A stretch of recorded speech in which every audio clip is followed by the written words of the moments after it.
Sir शेर तो आप हैं सर बॉलीवुड के। अरे! मतलब आप दहाड़ते हैं और लोग डर जाते हैं। सबसे बड़ी ये थी कि जो कश्मीरी पंडित थे, उन्होंने हमारी फ़िल्म देखने के बाद बोला कि उनकी हीलिंग चालू हो गई है। आई थिंक उससे बड़ा मानवता का कोई काम नहीं है। और दूसरा, फ़िल्म का सब्जेक्ट ही था, थीम थी राइट टू जस्टिस। माने उनको रीजनल और हिंदी से ऐसा लगता है डाउन मार्केट है। इंग्लिश से उनकी प्रेस्टीज बढ़ गई है। और ये भारत की ही सोच रही है, अंग्रेज़ी बोलने वालों को खुश करो। हमारे यहाँ क्या बोलते हैं, बच्चा बेटा वहाँ जा रहे हो, इंग्लिश में बोलना, इम्प्रेस होते हैं उससे। हमारे को दिमाग में बैठा दिया गया है कि जो इंग्लिश बोलता है या वेस्ट से आया है, उसको इम्प्रेस करके आगे काम चलाना है। तो हमने एक इंफीरियर और सुपीरियर डिवीज़न इस कंट्री में एक तरह का क्रिएट कर दिया। उसूलों पर आँच आए तो टकराना ज़रूरी है, ज़िंदा हो तो नज़र आना ज़रूरी है। ये बात कही जाती है, लेकिन कौन है वो लोग जो हकीकत में इसको लागू करके दिखाते हैं? बॉलीवुड जैसी इंडस्ट्री में ये बहुत मुश्किल हो जाता है, या फिर सो कॉल्ड फ़िल्मी दुनिया में, क्योंकि हकीकत से रूबरू होना नहीं चाहते हैं। कौन है जो हकीकत से न सिर्फ रूबरू कराते हैं, डंके की चोट पर कराते हैं? One and only Vivek Agnihotri, बहुत स्वागत है सर। थैंक यू, नमस्ते। थैंक्स, आपका शेर बड़ा अच्छा था। सर शेर तो आप हैं सर बॉलीवुड के। अरे! मतलब आप दहाड़ते हैं और लोग डर जाते हैं। और जो सच्चाइयाँ सामने आ रही हैं अब फ़िल्मों के माध्यम से, इससे पहले लोगों ने सोचा नहीं था। आपकी कश्मीर फाइल्स एक इतिहास बन चुकी है, क्योंकि जो बातें उसमें दिखाई दी। और आज हालाँकि हम यहाँ हैं कश्मीर फाइल्स के एक और संस्करण के लिए, जिसमें सिर्फ सच्चाइयाँ दिखेंगी, जिसमें फैक्ट्स दिखेंगे, डॉक्यूमेंट्री सीरीज़ है। तो सर इसमें ये तो फिर और कड़वे घूँट आप पिलाने वाले हैं लोगों को। हाँ, अब आप ये देखिए कि ये कश्मीर फाइल्स अनरिपोर्टेड जो है, ये ज़ी5 में 11 तारीख को लॉन्च हो रहा है। लेकिन इसमें जितना भी डेटा था, क्योंकि जब कश्मीर फाइल्स आई, तो हमने शुरू किया था पूरा काम करना। अ, ये सोच के कि एक डॉक्यूमेंट्री बनाएँ, है ना? हमने कहा कश्मीर की फ़िल्म ना तो कोई पैसे देगा ना करेगा, तो अपना जो कुछ भी हमारी बची-खुची जो पूँजी थी, उससे अमर पल्लवी उसमें घुस टूट पड़े, कूद पड़े। और बहुत मुसीबतें सही, बहुत यानी फाइनेंशियली भी, और ब्रोक, एकदम ब्रोक। पर कहीं से थोड़ा जुगाड़ते थे और फिर अगले दिन चले जाते थे कहीं किसी का इंटरव्यू करने। तो वो डॉक्यूमेंट्री के माइंडसेट से बनी, इसलिए वो इतनी सच्ची बन गई। क्योंकि हम गरीब थे, स्ट्रगल कर रहे थे, तो कोई एम्बिशन नहीं था ऐसा कि देखो मैं बादशाह हूँ, किंग हूँ, राजा हूँ, अब मैं आप बताइए क्या बोलना चाहते हैं, आप अपना दर्द बताइए, ऐसा नहीं था। हम उनके साथ रहे। तो हुआ क्या, उस चक्कर में बहुत सारे एविडेंसेस, हमने data and evidences and proofs इकट्ठे हो गए। जो चीज़ भारत सरकार और सुप्रीम कोर्ट के पास होनी चाहिए थी, आज वो हमारे पास है। तो हमने फिर सोचा कि फीचर फिल्म बनाने का फ़ायदा ये है कि जन-जन तक आसानी से पहुँच सकता है। पर उसमें हुआ ये कि जब फीचर फिल्म आई, तो जो लोग टेररिस्ट सपोर्टर्स हैं, जो लोग आर्टिकल 370 के एब्रोगेशन के अगेंस्ट हैं, जो हमेशा कहते थे कि पाकिस्तान के साथ रिश्ते बना के चलने चाहिए, जो लोग हमेशा टेररिस्ट लोगों को कहते हैं ये तो टीचर का बेटा है या डॉक्टर का बेटा है, और जनरली टेररिस्ट लोगों को जस्टिफाई करते हैं, आइडियोलॉजिकल कवर अप देते हैं, उन सब लोगों ने फिर एक इस्लामिस्ट लॉबी है, उसने बोलना चालू किया कि ये तो प्रोपेगेंडा है। अब ये तो कश्मीर में रहते नहीं हैं, कश्मीर वाले तो बुराई नहीं करते, ये लोग तो रहते नहीं, तो दिल्ली में रहते हैं और इनका कोई लेना देना नहीं है कश्मीर से, ये तो सारे के सारे अपने एजेंडा को लेके चला रहे हैं। तो आई सेड कि ये कश्मीर के जो विक्टिम्स हैं उनके साथ इनजस्टिस है। So we said that let's make this web series. तो हमने वो जितना डेटा और हमारे पास इंफॉर्मेशन और वीडियो टेस्टिमोनियल्स हैं, उनको इकट्ठा करके we have made this web series. So we have been showing it for quite some time to lots and lots of people in power, in government, in media, in different लेकिन influencers. Sir उसका असर तो सबसे बड़ा ये है कि अभी तो रिलीज़ होनी है और उससे पहले ही केसेस रीओपन हो रहे हैं। हाँ, तो देखिए ये कश्मीर अनरिपोर्टेड जिसने देखी, उसने बोला अरे यार, अब सुप्रीम कोर्ट को क्या प्रॉब्लम है, क्यों नहीं केस खोल सकते हैं? अगर उनको एविडेंस, सुप्रीम कोर्ट ने ये बोला था कि भाई इसके एविडेंसेस नहीं है, बहुत पुराना हो गया, अब इसको मारो गोली। मारो गोली से मैंने, मेरा मतलब मेटाफोरिकल है, और भाई कोर्ट कचहरी का मामला है, कब लटका दें फांसी पे पता नहीं है। तो आपके पीछे तो वैसे ही बहुत लोग पड़े हैं। हाँ, जुडिशरी नहीं पड़ी रहती थी, अब वो भी हो गए। तो प्रॉब्लम ये है कि यहाँ इस कंट्री में किसी को भी क्रिटिसाइज़ नहीं कर सकते हैं आप। तो तो हमने कहा कि ठीक है इसको करते हैं, तो बहुत सारे लोग देख रहे थे, तो एक बातचीत चली रही थी। एंड आई एम श्योर हमारे प्राइम मिनिस्टर नरेंद्र मोदी जी और अमित शाह जी बहुत पैशनेट हैं कश्मीर को लेके। मीडिया क्या बोलता है, पब्लिक क्या बोलती है, मैं पर्सनली जानता हूँ वो क्या-क्या कर रहे हैं कश्मीर को लेके। तो शायद कहीं ये विचार पनपा हो कि भाई इसके पहले कि ये चीज़ 11 तारीख को बाहर आए और सारी दुनिया कहे अरे देखिए फिल्म मेकर्स के पास एविडेंस है और मीडिया, सरकार और कोर्ट के पास नहीं है, ये कैसा डेमोक्रेसी है। तो जो कल जो हुआ है, ये जो भारत सरकार ने, प्राइम मिनिस्टर नरेंद्र मोदी ने जो अनाउंस किया कि भाई आप हम पुराने केसेस खोलते हैं, एविडेंस नहीं है, जनता देगी। उनने कश्मीरी पंडितों, फ़ोन नंबर है, कश्मीरी पंडितों से उन्होंने रिक्वेस्ट की है, जनता जनार्दन से रिक्वेस्ट की है, and we are going to give everything to the government of India to ensure that they have the evidence. Nobody says there is no evidence. So I think this is बहुत ही ये अभूतपूर्व, unprecedented, महत्वपूर्ण judgement है। और मैं इसी बहाने दरख्वास्त करना चाहूँगा हमारे भारत के सर्वोच्च न्यायालय के चीफ जस्टिस श्री चंद्रचूड़ जी से, जो मेरा ऐसा अंदाज़ है कुछ वक्त में रिटायर होंगे। मैं चाहूँगा रिटायर होने के पहले एक बहुत बड़ा धर्म का काम करें, धर्म नॉट एज इन रिलीजन, धर्म एज इन राइचियसनेस। और डेमोक्रेसी के लिए उनका सबसे बड़ा उपकार ये होगा कि वो कश्मीर अनरिपोर्टेड देखने के बाद इतने एविडेंस उनको मिल जाएंगे कि अगर वो चाहें तो कश्मीर के मसले, कश्मीर में जो हिंदुओं का जेनोसाइड हुआ था, उस केस को सुओ मोटो फिर से खोल सकते हैं। दो चीज़ें हैं सर, वो लोग एक बहुत बड़ा तबका, ना सिर्फ बॉलीवुड का, हमने देखा एक सो कॉल्ड एक रैशनलिस्ट की एक बहुत बड़ी फौज सामने आ गई जिन्होंने खुलेआम कश्मीर फाइल को प्रोपेगेंडा कहा। कई लोगों का दुस्साहस इतना बढ़ गया कि भारत के सबसे बड़े सरकारी फिल्म फेस्टिवल में आकर बाहर के फिल्म मेकर इसको एक वल्गर और एक अगली रिप्रेजेंटेशन बता रहे थे क्रिएटिविटी की।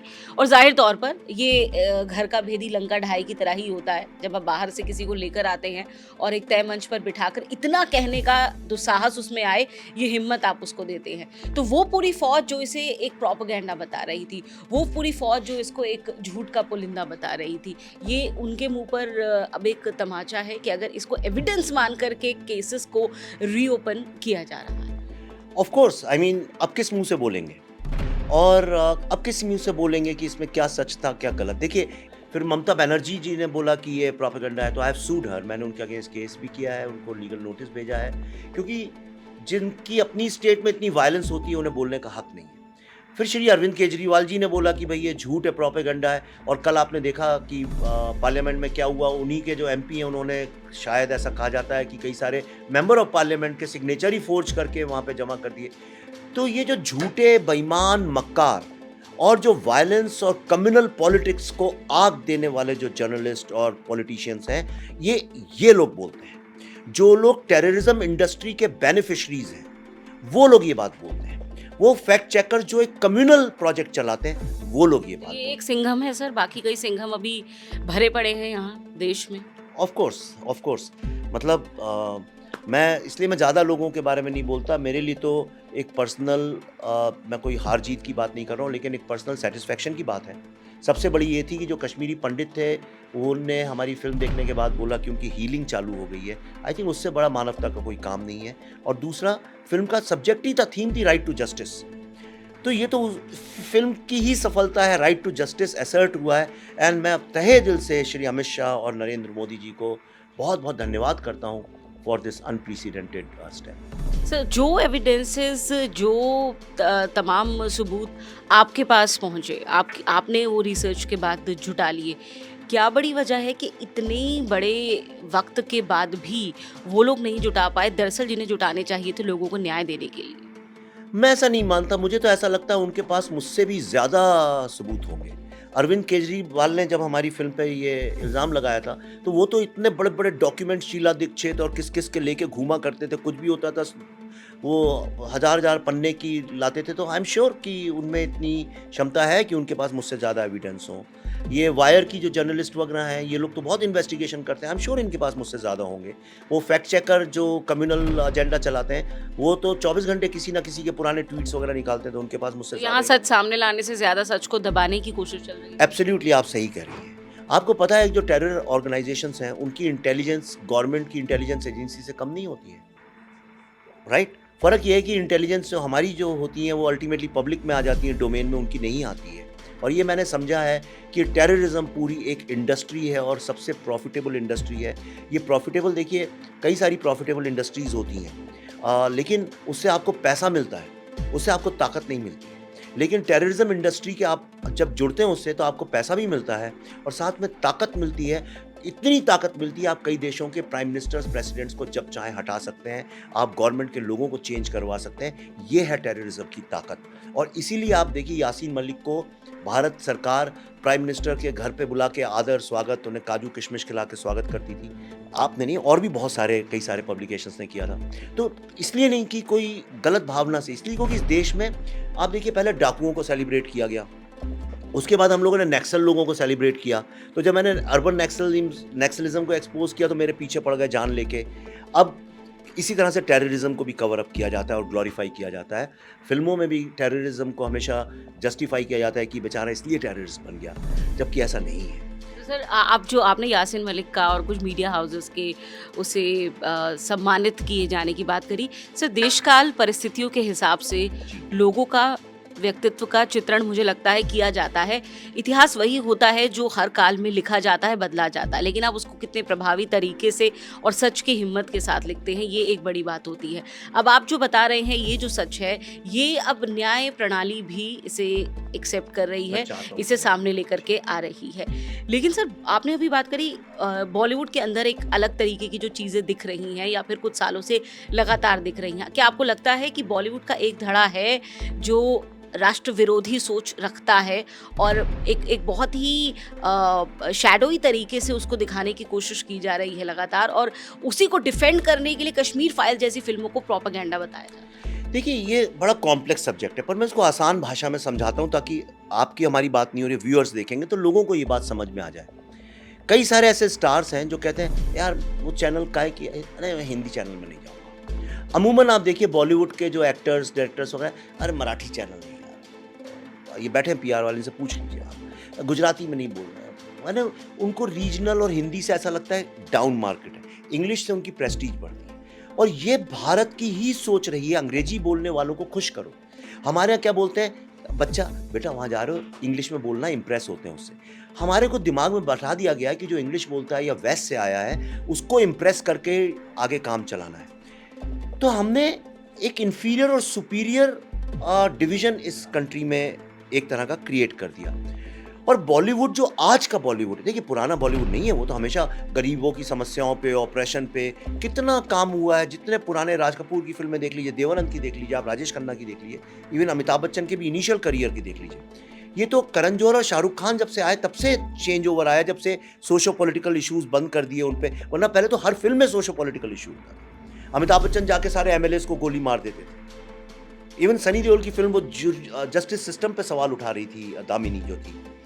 लेकिन जब से ये एक रोजी रोजी, फ्लारी, I love my family, I love everybody, you are beautiful, पहले के आपने स्टार्स को देखा होगा एक दूसरे को हक करके डार्लिंग आई लव यू नहीं बोला करते थे, राइट? आज सब बोलते हैं एक दूसरे को, क्योंकि सब झूठ बोल रहे हैं एक दूसरे से। तो वो झूठ इतना हावी कैसे हो? इतना वो इसीलिए हावी हो गया जब सब्सटेंस और कंटेंट नहीं होता है, राइट? तो आप झूठ बोलने लगते हैं। There was nobody to question on it. There was nobody to question, और वो चल रहा था। वो एक जमींदार है और वो जमींदार अपने हिसाब से मैनिपुलेट करता है पूरे गांव को, और सब चुप बैठे हुए हैं। फिर एक दिन एक किसान का बच्चा या एक टीचर का बच्चा खड़ा होता है, आवाज़ उठाता है, तो उसको मार डालते हैं। मरी जाते हैं अधिकतर, एक बच जाता है, मैं बच गया, तो इसलिए आपको मेरी आवाज़ सुनाई पड़ रही है। मेरे पहले कई सारे लोगों ने आवाज़ उठाई, पर उनको कुचल दिया गया, उनको मार डाला गया, उनको ख़त्म कर दिया गया। लेकिन सर वही वाला धड़ा कहता है कि विवेक अग्निहोत्री पहले इसी बॉलीवुड का हिस्सा थे। वो फिल्म फेयर जैसे अवार्ड्स भी एक्सेप्ट करते थे, उन्हें कोई आपत्ति नहीं होती थी। वो बॉलीवुड के तमाम लोगों के साथ रहते थे, तब उनकी राय इतनी अलहदा नहीं थी। जिस हम देशकाल परिस्थिति की बात कर रहे थे, राजनीतिक परिस्थितियों की बात कर रहे थे, उसमें आए बदलाव के बाद क्या विवेक अग्निहोत्री की सोच और उनके सिनेमा में ये बदलाव आया है? ये जवाब उन लोगों के नहीं, ऑफ कोर्स, मैं पहले शराब भी पीता था, आज नहीं पीता हूँ। तो पहले मेरे को गाड़ी आड़ियों का बड़ा शौक था, आज नहीं है। पहले मैं स्पिरिचुअल नहीं था, अभी हूँ। तो क्या मैंने शराब छोड़ के गलत किया? There is a shift of ideology and thoughts. No, I decided I will get out of toxicity. मैं टॉक्सिक माहौल में नहीं रहूँगा, मैं ये मैनिपुलेटिव माहौल में नहीं रहूँगा, और मैं डेफिनेटली एक डम्ब स्टार की चापलूसी तो नहीं करूँगा। मर जाऊँगा लेकिन मैं वो नहीं करूँगा। और आपकी फिल्म को क्या होता है, ये डम्ब स्टार्स जो होते हैं ये और डम्ब बना देते हैं, आपकी फिल्म को नीचे खींचते हैं। ये कभी आपकी फिल्म को अपलिफ्ट नहीं करते, कुछ ऐसा नहीं। सब देखिए, बॉलीवुड का मतलब ये नहीं कि जितने लोग फिल्म इंडस्ट्री में काम करते हैं वो बॉलीवुड है, राइट? और बॉलीवुड में कितने अच्छे लोग भी हैं, बहुत सारे अच्छे लोग, कितने माइंड ब्लोइंगली ग्रेट लोग हैं। मैं बात कर रहा हूँ वो जो ट्रेंड सेटर हैं, जो तय करते हैं कि एजेंडा क्या होगा बॉलीवुड का, बॉलीवुड किस दिशा में जाएगा, मैं उनकी बात कर रहा हूँ। जो मीडियोक्रिटी को प्रमोट करते हैं, अपने यार दोस्तों को प्रमोट करते हैं, आपस में ही करते हैं, मैं उनकी बात कर रहा हूँ जिनको देश से कोई लेना देना नहीं। और इन लोगों की सबसे बड़ी समस्या क्या है? इनकी समस्या ये है कि ये हिंदी बोलने वाली मिडिल क्लास ऑडियंस को नीचे निगाह से देखते हैं। इनको लगता है ये इंटेलिजेंट नहीं है। इन्होंने मल्टीप्लेक्स ऑडियंस और सिंगल स्क्रीन ऑडियंस का डिफरेंशिएट किया और उस चक्कर में इंडस्ट्री को ही बर्बाद कर दिया, जबकि ऐसा कुछ भी नहीं है। कश्मीर फाइल्स तो मैं अभी कानपुर गया था, तो जो लोग शमशान घाट चलाते हैं उनने आके मुझे बताया कि उन्होंने उसकी ग्रुप बुकिंग कर करके 5-5 शोज ऑर्गेनाइज किए हैं और उसको ये लोग ऑडियंस मानते ही नहीं है। इसीलिए आप देखिए अपने इंटरव्यूज में भी ये लोग बोलते रहते हैं, अरे नहीं देखना है तो मत देखो। ये जो घमंड है ये टूटना ज़रूरी था। जो 2014 के पहले कांग्रेस को घमंड था और जो इनडिफरेंस था उनका सोसाइटी से लेकर भाड़ में गई दुनिया, हम अपना चलाते हैं, वही आज इन लोगों का है और इससे बाहर निकलना आवश्यक है। और मैं आउट ऑफ कंसर्न बॉलीवुड को क्वेश्चन करता हूँ, नफरत से नहीं। तो आपको लगता है कि कहीं जो बॉलीवुड की पहले की आइडियोलॉजी रही है लंबे वक्त तक, क्या वो कांग्रेस वाली आइडियोलॉजी थी या सूट करती थी? नहीं, मुझे लगता है कि फिल्म इंडस्ट्री को अमूमन आज़ादी के बाद से सोशलिस्ट और कम्युनिस्ट लोगों ने चलाया है। ये सारे इप्टा के लोग थे, बहुत सारे तो बंगाल से ही आए थे, तो सारे कम्युनिस्ट थे। इसलिए ये इन्होंने ऑपरेशन और ऑप्रेस्ड की थ्योरी हमेशा ज़मींदार वर्सेस किसान, इंडस्ट्रियलिस्ट वर्सेस मजदूर, ये इन्होंने हमेशा चलाया। And it always has to be anti national. ये एंटी नेशनल, देखिए कोई, मुझे नहीं लगता है, ये भी गलत है, मैं ऐसा नहीं बोलना चाहूँगा। मुझे नहीं लगता कोई जानबूझ के कहता है चलो एंटी नेशनल फिल्म बनाते हैं। प्रॉब्लम ये है कि जब आपकी आत्मा लंदन में अटकी हो और आप मजबूरी में आपको यहाँ फिल्म बनानी पड़े, तो एंटी नेशनल ही लगेगी। जैसे कहना नहीं चाहिए, इसका कोई फेमिनिज्म और इस चीज़ से कुछ लेना देना नहीं पर है। एक सोच उसमें दिख जाती है सर, जिसमें आप सिर्फ और सिर्फ आपको देश की बुराइयां नजर आ रही हैं, आपको देश के जो हालात हैं, जब आप, क्योंकि अब जो है ये दरअसल एक सॉफ्ट पावर है, सिर्फ ये सिनेमा नहीं है। Now it's a soft power. तो इसमें आप क्या दिखा रही हैं? वैश्विक मंच पर ये जो संदेश है ये बहुत दूर तक जा रहा है और बहुत गहरा संदेश दे रहा है। तो उसमें जो आप दिखा रहे हैं, दरअसल वो क्या दिखा रहे हैं, ये अब मायने रखता है। बिल्कुल मायने रखता है, लेकिन क्या चल रहा है देश में? आपको अगर नेशनलिस्ट फिल्में बनानी है, पेट्रियाटिक, तो फिर आपको भारत के गांव खलिहान में जा के, शहर को समझ के, लोगों को समझ के, मिडिल क्लास को समझ के, कैसी हमारी माएँ हैं, बहनें हैं, उसके हिसाब से फिर फिल्म बनानी पड़ेगी। मैं 24 घंटे घूमता रहता हूँ। अभी मेरी एक फिल्म आ रही है द वैक्सीन वॉर, सितंबर में। बहुत इंतजार है उसका भी लोगों को। अब आप देखिए, उसको देखने के बाद आपको समझ में आएगा इंडिक फेमिनिज्म क्या चीज़ होती है। जिसको आज वेस्ट, जिनको एम्पावर्ड नहीं मानता, जिन औरतों को, हमारी माँ बहनें जो टिपिकल इंडियन मिडिल क्लास औरतें होती हैं, because they are not vanity conscious, they look after their children. वो अपने पति का भी ख्याल करती हैं, बच्चों का भी करती हैं, खाना भी बना देती हैं, मेहमानों का भी करती हैं, उन्हें उससे एतराज़ नहीं है। और साथ में साइंटिस्ट भी हैं, CEO भी हैं, बैंक में भी काम करती हैं, आप हैं जैसे यहाँ मीडिया में। तो इस तरह के लोग हैं, उनको हमने इतनी नीची नज़र से दिखाते हैं कि ये एम्पावर्ड ही नहीं है, इनको अक्ल ही नहीं है। Vaccine war will celebrate those, and I guarantee उस फिल्म को देखने के बाद सबका मन करेगा, हर आदमी का तो मन करेगा जाके अपनी माँ के पाँव छूऊं, और जब भी कभी कोई औरत को देखूं इसी नज़र से देखूं, they are nation builders. Modi ji का रोल भी उसमें होगा प्रोमिनेंट। किसका?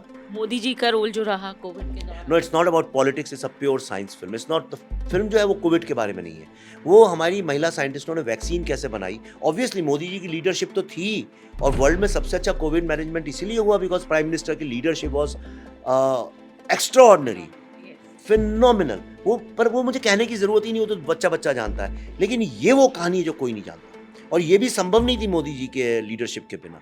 आप फिल्म देखेंगी तो आपको बहुत चीज़ें समझ में आएंगी, but it's about pride of India. इतने सारे विवादों के बाद विवेक अग्निहोत्री के दोस्त हैं बॉलीवुड में?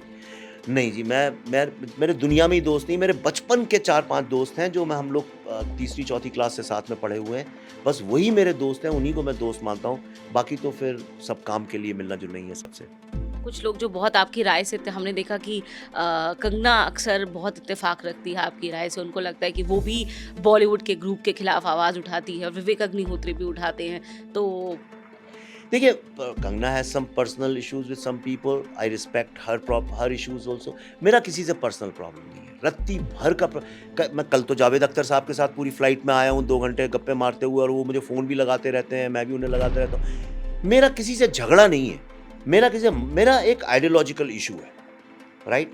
मेरा आइडियोलॉजिकल इशू ये है कि अब टाइम आ गया है, हिंदी फिल्में या हिंदुस्तान की फिल्में या Indian cinema should work as soft power. You have an example of Kashmir Files. If Kashmir Files can work as soft power and change the perception about Kashmir all over the world with policymakers, then every film should do that. और अगर जो आदमी ये नहीं कर रहा है, मुझे लगता है एक अपॉर्चुनिटी वेस्ट कर रहा है।